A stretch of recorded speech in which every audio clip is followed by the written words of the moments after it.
மாட்டிக்கிட்டீங்க குட்டீஸ். நாடகத்தின் தலைப்பு சாமானியனும் சாதிக்கலாம்.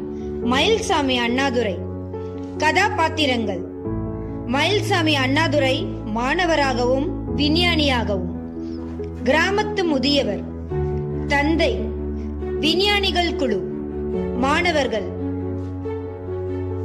காட்சி 1: சவால்களும் தன்னம்பிக்கையும்.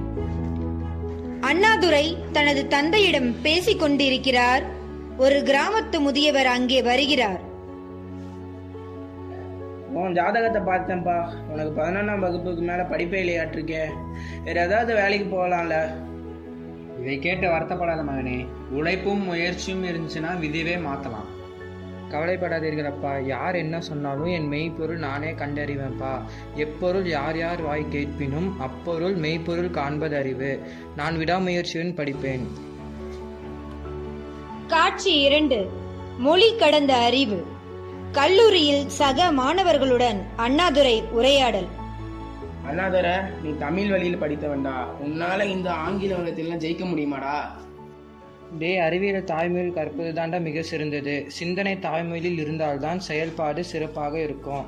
மொழி ஒரு கருவிதான், ஆனால் அறிவுதான் நம் ஆயுதம்டா. காட்சி 3: சிந்தனையின் சிகரம். 2006ஆம் ஆண்டு இஸ்ரோ கட்டுப்பாட்டு அறை. விஞ்ஞானிகள் பதற்றத்துடன் உள்ளனர். சார், உலக நாடுகள் அனைத்தும் நிலவுல தண்ணீர் இல்லைன்னு சொல்றாங்க. நாம மட்டும் எப்படி சார் மாறுபட்டு சிந்திக்க முடியும்? மற்றவர்கள் சொன்னதை அப்படியே நம்புவது அறிவியல் அல்ல. நாம் சோதித்து பார்ப்போமே. சந்திராயன் 1 நிலவின் தென் துருவத்தை நெருங்க வேண்டும். காட்சி 4: சிக்கனமும் வெற்றியும். மங்கள்யான். விஞ்ஞானிகள் குழுவுடன் அண்ணாதுரை கலந்துரையாடல். நாசாவின் திட்டத்தை விட நமது மங்கள்யான் திட்டத்திற்கு மிக குறைந்த நிதியை ஒதுக்கப்பட்டுள்ளதாமே சார். இது சாத்தியமாகுமாங்க சார்? குறைந்த செலவில் அதிக சாதனை புரிவது. மாணவர்களே, உங்கள் கனவுகளை பெரிதாக காணுங்கள். பயம் உங்கள் வாழ்க்கையை சுருக்கும், தன்னம்பிக்கை அதனை விரிவுபடுத்தும்.